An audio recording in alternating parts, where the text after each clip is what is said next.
आज अपन पढ़ेंगे नर जनन तंत्र यानी मेल रिप्रोडक्टिव सिस्टम। अब ये male reproductive system 12th class के लिए, नीट के लिए और एम्स एग्जाम के लिए, इनके लिए बहुत बहुत मुख्य हैं। इस लेवल पे बनाया गया वीडियो है ये। नीट और एम्स और 12th क्लास को ध्यान में रखकर बनाया गया वीडियो है। अब देखिए, मानव में नर जनन तंत्र का निर्माण निम्न भागों से होता है। क्या होता है? निम्न भागों से होता है। टेस्टिस यानी वृषण, एपिडिडाइमिस यानी अधिवृषण, वास डिफरेंस यानी शुक्रवाहिनी, यूरिथ्रा यानी मूत्रमार्ग, असेसोरी रिप्रोडक्टिव सिस्टम यानी सहायक जनन ग्रंथियां। नेक्स्ट होता है पेनिस यानी सिस्ट। अपन बारीकी से पढ़ेंगे इसको तो क्या देखते हैं? टेस्टिस। पहला टॉपिक पढ़ते हैं टेस्टिस। नर में एक जोड़ी उदर गुहा यानी पेट के बाहर एक थैलेनुमा भाग में एक जोड़ी वृषण स्थित होते हैं। क्या होते हैं? वृषण स्थित होते हैं। अब देखो कि नर में दोनों टांगों के मध्य, एक टांग इधर होगी तो दोनों टांगों के मध्य क्या होते हैं? एक जोड़ी, एक तो ये है, एक दूसरी और नेक्स्ट और है, तो एक जोड़ी वृषण स्थित होते हैं जो किस में स्थित होंगे? वृषण कोश में स्थित होंगे। किस में स्थित होंगे? वृषण कोश में। देखो, नर में एक जोड़ी वृषण उदर गुहा के बाहर वृषण कोश में स्थित होते हैं। वृषण कोश का स्तर पेशियों से बना होता है, जिसको क्या कहा जाता है? डार्टोस पेशी स्तर कहते हैं। क्या कहते हैं? डार्टोस पेशी स्तर कहेंगे। ये इंपॉर्टेंट है, यानी मुख्य है। वृषण की संरचना क्या? अंडाकार होती है। वृषण की संरचना कैसी होती है? अंडाकार होती है। आगे चलते हैं। वृषण का आकार 4 सेंटीमीटर तो मोटा होता है और 2.5 सेंटीमीटर लंबा होता है। आगे चलें। वृषण का वजन 10 से 15 ग्राम होता है। क्या होता है? 10 से 15 ग्राम। वृषण में 2 आवरण पाए जाते हैं। वृषण में कितने आवरण पाए जाते हैं? 2 आवरण। बाह्य आवरण को तो ट्यूनिका वेजाइनेलिस, आंतरिक आवरण को ट्यूनिका एल्बुजिनिया कहा जाता है। क्या कहा जाता है? ट्यूनिका एल्बुजिनिया कहा जाता है। देखो, ये वृषण है, इसका ये बाह्य आवरण, इसे तो कह दिया मैंने ट्यूनिका वेजाइनेलिस। इसका आंतरिक आवरण क्या कहलाता है? ट्यूनिका एल्बुजिनिया कहलाता है। ये अंदर एक पट्टिकाओं का निर्माण करता है, जिससे वृषण अनेक भागों में डिवाइड हो जाता है, यानी कोष्ठकों में डिवाइड हो जाता है, जिन्हें क्या कहा जाता है? वृषण कोष्ठ। क्या कहा जाता है? वृषण कोष्ठ कहा जाता है। ये कौन सा आवरण बना रहा है? Tunica albuginea.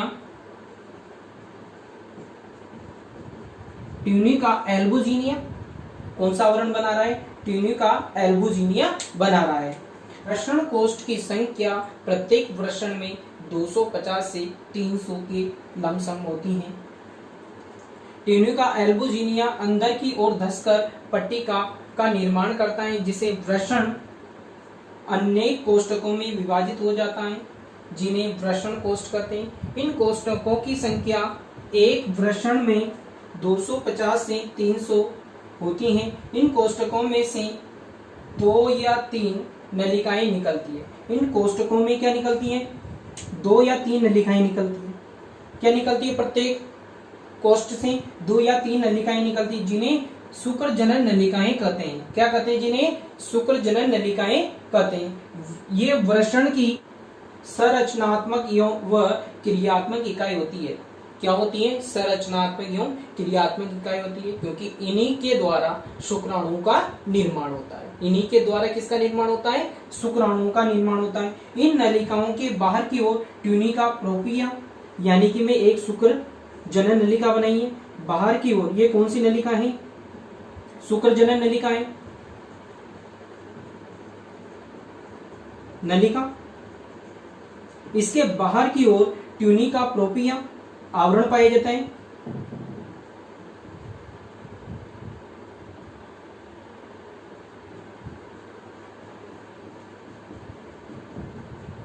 कौन सा आवरण पाई जाता है? ट्यूनिका प्रोपिया। आंतरिक आवरण, अंदर की ओर कौन सा आवरण पाई जाता है? जर्मिनल उपकला स्तर। कौन सा पाई जाता है? जर्मिनल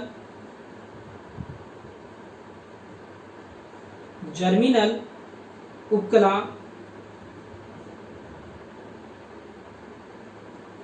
स्तर होता है। कौन सा स्तर होता है? जर्मिनल उपकला स्तर होता है। किसकी ओर? शुक्र वाहिनी के बाहर की ओर तो ट्यूनिका प्रोपिया और अंदर की ओर जर्मिनल उपकला स्तर पाया जाता है। क्या पाया जाता है? अंदर की ओर जर्मिनल उपकला स्तर होता है। क्या होता है? जर्मिनल उपकला स्तर होता है। पहले इसका स्क्रीनशॉट लेना हो तो स्क्रीनशॉट ले लो, फिर अपन आगे पढ़ेंगे। ये क्या है? वृषण है। वृषण के दो स्तर होते हैं, एक होता है ट्यूनिका वेजाइनेलिस, दूसरा होता है ट्यूनिका एल्बुजिनिया, यानी दो स्तर होते हैं। आंतरिक स्तर वृषण के अंदर धंसकर पट्टिकाओं का निर्माण करता है। किसका निर्माण करता है? पट्टिकाओं का निर्माण करता है, जिनसे वृषण अनेक भागों में डिवाइड हो जाता है। यानी कि वृषण बहुत सारे भागों में डिवाइड हो जाता है, जिन्हें क्या कहा जाता है? वृषण कोष्ठ कहते हैं। जिन्हें क्या कहते हैं? वृषण कोष्ठ कहते हैं। प्रत्येक वृषण कोष्ठ में 2 से 3 नलिकाएं निकलती है। 2 से 3 नलिकाएं निकलती हैं, जिन्हें शुक्र जनन नलिकाएं कहते हैं। क्या कहते हैं? जिन्हें शुक्र जनन नलिकाएं कहते हैं। शुक्र जनन नलिकाओं का निर्माण 2 कोशिकाओं से होता है। एक होता है शुक्र जनन कोशिकाएं, दूसरी होती हैं सर्टोली कोशिकाएं। शुक्र जनन कोशिका से शुक्राणु का निर्माण होता है, जबकि सर्टोली कोशिका से शुक्राणु को पोषण प्राप्त होता है। सर्टोली कोशिकाएं शुक्र जनन कोशिकाओं के मध्य भाग में बड़े आकार की कोशिकाएं होती हैं, यानी कि सर्टोली कोशिकाओं का आकार बड़ा होता है। आगे चलें। शुक्र जनन नलिकाओं के मध्य अवकाश में, यानी शुक्र जनन नलिकाएं ये क्या है? शुक्र जनन नलिकाएं हैं। इसके मध्य अवकाश में लेडिंग कोशिकाएं पाई जाती है। क्या पाई जाती है? लेडिंग कोशिकाएं पाई जाती है, जिन्हें अंतराली कोशिकाएं भी कहते हैं। उन कोशिकाओं के द्वारा टेस्टोस्टेरोन हार्मोन का स्राव होता है, जिन्हें नर हार्मोन भी कहते हैं। इस हार्मोन के द्वारा नर में गौण लैंगिक लक्षण यानी द्वितीयक लैंगिक लक्षणों का विकास होता है। देखो, शुक्र जनन नलिकाओं का निर्माण 2 कोशिकाओं से होता है। शुक्र जनन कोशिका, जिसे स्पर्मेटोगोनियल सेल कहा जाता है, इनसे शुक्राणुओं का निर्माण होता है। सर्टोली कोशिका, ये कोशिकाएं शुक्र जनन कोशिकाओं के मध्य बड़े आकार की कोशिकाएं होती है। शुक्र जनन कोशिकाओं के मध्य बड़े आकार की कोशिका होती है। ये शुक्राणु को पोषण देती हैं। क्या देती है? शुक्राणु को पोषण देती है। इनके द्वारा एंटी मुलेरिन हार्मोन और FSH हार्मोन का स्राव होता है। FSH को क्या कहते हैं? फोलिकल स्टिमुलेटिंग हार्मोन कहते हैं। फोलिकल स्टिमुलेटिंग हार्मोन का कार्य देखो। फोलिकल स्टिमुलेटिंग हार्मोन शुक्राणु के निर्माण की क्रिया को रोकता है, जबकि एंटी मुलेरिन हार्मोन FSH हार्मोन की क्रियाशीलता को कम करता है। देखो, जबकि एंटी मुलेरिन हार्मोन FSH की क्रियाशीलता को कम करता है। शुक्र जनन नलिकाओं के मध्य अवकाश में लेडिंग कोशिका, जिन्हें अंतराली कोशिका भी कहा जाता है, पाई जाती हैं। क्या होती हैं? लेडिंग कोशिका या अंतराली कोशिकाएं अवकाश में स्थित होती हैं। इनके द्वारा टेस्टोस्टेरोन हार्मोन, इसे नर हार्मोन भी कहा जाता है, क्या निकलता है? टेस्टोस्टेरोन हार्मोन यानी नर हार्मोन का निर्माण होता है। इन हार्मोन के द्वारा पुरुषों में द्वितीयक लैंगिक लक्षणों का ये शुक्र जनन नलिकाएं वृषण के पीछे भाग में एकत्रित होकर एक जाल का निर्माण करती हैं। क्या करती हैं? जाल का निर्माण करती हैं, जिन्हें वृषण जालक कहते हैं। क्या कहते हैं, जिन्हें वृषण जालक कहते हैं। वृषण जालक के स्थान पर इन्हें शुक्र वाहिकाएं कहते हैं। क्या कहते हैं, इन्हें शुक्र वाहिकाएं कहते हैं। वृषण जालक के स्थान पर इन्हें क्या कहा जाता है, शुक्र वाहिकाएं कहते हैं। यानी ये शुक्र जनन नलिकाएं हैं जो वृषण के पीछे भाग में जाएगी, सभी से वृषण कोष्ठों से निकलेगी, जो क्या होगी 2 से 3 संख्या में होगी, और ये पीछे जाकर एक जाल जैसी संरचना का निर्माण करेगी, जिसे क्या कहेंगे, वृषण जालक, वृषण जालक कहेंगे। क्या कहेंगे, जिसे वृषण जालक कहेंगे। यहां पर शुक्र जनन कोशिकाओं को क्या कहा जाता है, शुक्र वाहिकाएं। यहां पर शुक्र जनन कोशिकाओं को शुक्र वाहिकाएं कहते हैं। जब ये शुक्र वाहिकाएं वृषण के अंतिम सिरे से बाहर निकलती है, वृषण के अंतिम सिरे से बाहर निकलती है, और कितनी निकलती है, 15 से 20 शुक्र जनन नलिकाएं वृषण के अंतिम सिरे से बाहर निकलती हैं, और बाहर निकलकर एक कुंडलित हो जाती है। क्या हो जाती है, बाहर निकलकर कुंडलित हो जाती है, और कुंडलित होने के बाद बनी संरचना को क्या कहेंगे, अधिवृषण कहेंगे। क्या कहेंगे, अधिवृषण कहेंगे। क्या कहेंगे, इसे अधिवृषण कहेंगे। यानी कि शुक्र जनन नलिकाएं वृषण से, शुक्र जनन नलिकाएं वृषण के अंतिम सिरे से कुंडलित होकर बाहर निकलती हैं, और जिनकी संख्या 15 से 20 होती है, और वह कुंडलित अवस्था में एक संरचना का निर्माण करती हैं, जिसे क्या कहेंगे, अधिवृषण कहेंगे। क्या कहेंगे, जिसे अधिवृषण कहेंगे। अधिवृषण में शुक्र जनन नलिकाओं की संख्या क्या होती है, 15 से 20 होती है। ये शुक्र जनन नलिकाएं आगे चलकर एक नलिका में खुलती हैं, जिन्हें क्या कहा जाता है, शुक्र वाहिनी कहते हैं। क्या कहते हैं, जिन्हें शुक्र वाहिनी कहते हैं। वृषण जालक से 15 से 20 नलिकाएं वृषण के अंतिम सिरे से निकलती हैं, जिनसे अधिवृषण का निर्माण होता है। अधिवृषण अपना टॉपिक है, अधिवृषण। नेक्स्ट टॉपिक आ गया अधिवृषण। प्रत्येक अधिवृषण के समीप कुंडलित नलिकाओं का जाल होता है। क्या होता है, कुंडलित नलिकाओं का जाल होता है, जिन्हें अधिवृषण करते हैं। क्या कहते हैं, जिन्हें अधिवृषण करते हैं। मानव में अधिवृषण की लंबाई 6 सेंटीमीटर, मानव में अधिवृषण की लंबाई 6 मीटर होती है। अधिवृषण को 3 भागों में बांटा गया है, शीर्ष अधिवृषण, मध्य अधिवृषण, पूंछ अधिवृषण। अधिवृषण में शुक्राणु का अस्थायी संग्रह व परिवर्धन होता है, तथा शुक्राणु गतिशीलता व निषेचन क्षमता भी यहीं प्राप्त करते हैं। शुक्राणु गतिशीलता, निषेचन क्षमता भी यहाँ पर यानी अधिवृषण में ही प्राप्त करते हैं।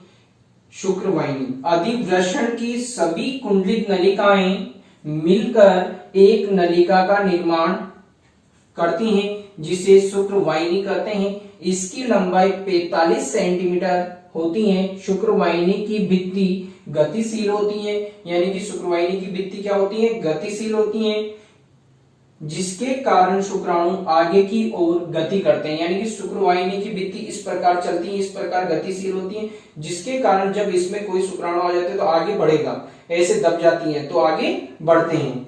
मूत्र मार्ग, स्खलन वाहिनी का अंतिम सिरा मूत्र मार्ग में खुलता है। यानी स्खलन वाहिनी का अंतिम सिरा, ये स्खलन वाहिनी का अंतिम सिरा किसमें खुलता है, मूत्र मार्ग में खुलता है। ये पूरा ही मूत्र मार्ग है, इसका अंतिम सिरा किसमें खुलता है, मूत्र मार्ग में खुलता है। अपना नेक्स्ट टॉपिक आता है सहायक जनन ग्रंथियां। सहायक जनन ग्रंथियां 3 होती है। कितनी होती हैं, 3 होती हैं। एक तो होती है शुक्राशय, प्रोस्टेट ग्रंथि और काउपर ग्रंथि। अब देखो यहाँ पे क्या है, ये शुक्राशय है, जिसे सेमिनल वेसिकल भी बोला जाता है। प्रोस्टेट ग्रंथि जो सिंगाड़े के आकार की होती है, जिसे प्रोस्टेट ग्रंथि कहा जाता है। और बल्बो यूरिथ्रल ग्लैंड्स, इसे काउपस ग्रंथि कहा जाता है। अब देखो अपन पढ़ेंगे शुक्राशय। पहला क्या पढ़ेंगे, शुक्राशय। शुक्राशय से हल्का पीला क्षारीय द्रव का स्राव होता है। क्या होता है? हल्का पीला क्षारीय द्रव का स्राव होता है। ये वीर्य का 60 से 70% भाग बनाता है। क्या बनाता है? वीर्य का 60 से 70% भाग बनाता है। इसमें फ्रक्टोज शर्करा और प्रोटीन पाई जाती है। फ्रक्टोज शर्करा तो शुक्राणु को एटीपी के रूप में ऊर्जा देती है और इसमें पोषक पदार्थ वो प्लाज्मा पाया जाता है। क्या पाया जाता है? पोषक पदार्थ वो प्लाज्मा पाया जाता है। पोषक पदार्थ क्या करते हैं? इसमें शुक्राणु को पोषण देते हैं। क्या करते हैं? शुक्राणु को पोषण देते हैं। नेक्स्ट होती है प्रोस्टेट ग्रंथि। क्या होती है? प्रोस्टेट ग्रंथि ये सिंगाड़े के आकार की होती है। क्या होती है? सिंगाड़े के आकार की होती है। इसके द्वारा गंध युक्त दूध या तरल पदार्थ का स्राव होता है। क्या होता है? गंध युक्त दूध या तरल पदार्थ का स्राव होता है। ये द्रव क्या कहलाता है? प्रोस्टेट द्रव कहलाता है। क्या कहलाता है? ये द्रव प्रोस्टेट द्रव कहलाता है। इस द्रव में सिट्रिक एसिड होने के कारण ये हल्का अम्लीय होता है। क्या होता है? हल्का अम्लीय होता है और ये वीर्य का 25 से 30% भाग बनाता है। क्या बनाता है? वीर्य का 25 से 30% भाग बनाता है। देखो, शायिक जनन ग्रंथियां ये 3 प्रकार की होती हैं शुक्राशय। ये थैलेनुमा संरचना होती है, यानी थैलेनुमा संरचना होती है। शुक्राशय से हल्का पीला क्षारीय द्रव का स्राव होता है जिसे शुक्र द्रव कहेंगे। क्या कहेंगे? शुक्र द्रव। शुक्र द्रव वीर्य का 60 से 70% भाग बनाता है। क्या बनाता है? 60 से 70% भाग बनाते हैं। इसमें पोषक पदार्थ वो प्लाज्मा पाया जाता है। क्या पाया जाता है? पोषक पदार्थ वो प्लाज्मा पाया जाता है। इस द्रव से शुक्राणु को पोषण प्राप्त होता है। क्या प्राप्त होता है? शुक्राणु को पोषण प्राप्त होता है। द्रव में फ्रक्टोज शर्करा व प्रोटीन आदि पदार्थ उपस्थित होते हैं। फ्रक्टोज शर्करा शुक्राणु को एटीपी के रूप में क्या देती है? ऊर्जा देती है। ये क्षारीय पदार्थ होने के कारण मूत्र मार्ग की अम्लता को भी क्या करते हैं? कम करते हैं, जिससे शुक्राणु की क्या होती है? सुरक्षा होती है। यानी मूत्र मार्ग में अम्लीयता बढ़ी और शुक्राणु जैसे ही मूत्र मार्ग में आते हैं निकलने के लिए मैथुन क्रिया के समय, तो वो मूत्र मार्ग की अम्लता के कारण क्या हो जाएंगे? नष्ट हो जाएंगे। इसलिए ये पदार्थ क्या करता है? ये द्रव क्या करता है? मूत्र मार्ग की अम्लता को कम करता है और शुक्राणु की सुरक्षा करता है। प्रोस्टेट ग्रंथि ये मूत्र मार्ग के प्रारंभिक भाग पर सिंगाड़े के आकार की ग्रंथि होती है। मूत्र मार्ग के प्रारंभिक भाग पर सिंगाड़े के आकार की ग्रंथि होती है। अब सुनिए, ये संख्या में कितनी होती है? 2 होती है। क्या होती है? 2। ये संख्या में 2 होती है। इसके द्वारा गंध युक्त दूध या द्रव का स्राव होता है। गंध युक्त दूध या द्रव का स्राव होता है जिसे प्रोस्टेट द्रव कहते हैं। क्या कहते हैं? प्रोस्टेट द्रव कहते हैं। ये वीर्य का 25 से 30% भाग बनाता है। क्या बनाता है? वीर्य का 25 से 30% भाग बनाता है। इसमें सिट्रिक एसिड होता है। क्या होता है? सिट्रिक एसिड होता है, इसलिए ये हल्का अम्लीय होता है। क्या होता है? ये हल्का अम्लीय होता है।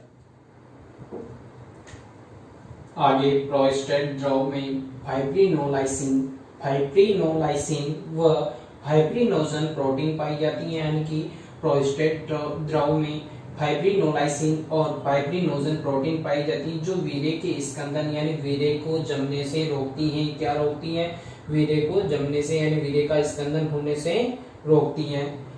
इस द्रव में स्पार्मिन व लाइसोजाइम एंजाइम पाई जाती है। इनका कार्य रोगाणु को नष्ट करना होता है, क्योंकि वीर्य में कुछ रोगाणु आ जाते हैं, कोई वायरस आ जाता है या जीवाणु आ जाते हैं, तो उनको नष्ट करने का कार्य होता है। कॉपर ग्रंथि, ये ग्रंथि प्रोस्टेट ग्रंथि के आगे की ओर स्थित होती है। कहाँ स्थित होती है? आगे की ओर होती है। जो संख्या में क्या होती है? 2 होती है, यानी एक जोड़ी होती है, जिनका आकार क्या होता है? मटर के दाने के आकार का होता है। इन्हें बल्बो यूरिथ्रल ग्रंथि भी कहा जाता है। क्या कहा जाता है? बल्बो यूरिथ्रल ग्रंथि भी कहा जाता है। इनके द्वारा चिकना क्षारीय द्रव निकलता है। क्या निकलता है? चिकना क्षारीय द्रव निकलता है। ये द्रव मैथुन क्रिया के समय महिला की योनि का मार्ग जो अम्लीय होता है उसको क्या बनाता है? ये उदासीन बनाता है और चिकना बनाता है, जिसमें शिश्न आसानी से प्रवेश कर सके। देखो इधर कॉपर ग्रंथि ये प्रोस्टेट ग्रंथि के आगे की और मटर के दाने की आकार की होती है, जो संख्या में 2 होती है। इससे मैथुन के समय चिकना क्षारीय द्रव का स्राव होता है, जिसे मादा की योनि की अम्लता समाप्त होती है तथा ये मादा की योनि को चिकना बनाता है, जिससे शिश्न मादा की योनि में आसानी से प्रवेश कर जाता है। क्या कर जाता है? शिश्न आसानी से मादा की योनि में प्रवेश कर जाता है। नेक्स्ट आता है शिश्न। शिश्न में संयोजी ऊतकों से बने रक्त पात्र पाए जाते हैं, यानी संयोजी ऊतकों से बने रक्त पात्र पाए जाते हैं, जिनमें मैथुन के समय रक्त बढ़ जाने से शिश्न मोटा व लंबा हो जाता है। क्या हो जाता है? शिश्न मोटा व लंबा हो जाता है। ये रक्त पात्र डोरियों के समान होते हैं। क्या होते हैं? डोरियों के समान होते हैं। इस प्रकार की 3 डोरियां होती हैं, जिनमें कुछ कुछ स्थानों पर रिक्त स्थान होता है, जिनमें मैथुन के समय रक्त बढ़ जाने से शिश्न क्या हो जाता है? मोटा व लंबा हो जाता है। 2 डोरियां ऊपरी हिस्से में और 1 डोरी निचले हिस्से में होती है। जब ऊपरी हिस्से में 2 डोरियां होती है तो उन्हें क्या कहा जाता है? कोरपोरा केवलनोसा। और निचले हिस्से की डोरी को क्या कहा जाता है? कोर्पस स्पंजियोसम कहते हैं। क्या कहते हैं? कोर्पस स्पंजियोसम कहते हैं। इन तीनों डोरियों के आगे का हिस्सा फूला हुआ होता है, जिसे शिश्नमुंड कहते हैं। क्या कहते हैं? जिसे शिश्नमुंड कहते हैं। क्या कहते हैं? शिश्नमुंड कहते हैं। शिश्नमुंड पर एक परत पाई जाती है, जिसे फोर स्कैन कहते हैं। क्या कहते हैं? जिसे फोर स्कैन कहते हैं। क्या कहते हैं? फोर स्कैन कहते हैं। क्या? फोर स्कैन कहते हैं। शिश्न का फुला हुआ भाग शिश्नमुंड कहलाता है। इसके ऊपर फोर स्कैन पाई जाती है, यानी कि एक परत समान संरचना पाई जाती है, जिसे क्या कहा जाता है? फोर स्कैन कहा जाता है। इस डायग्राम को आप तरीके से उतार लीजिए।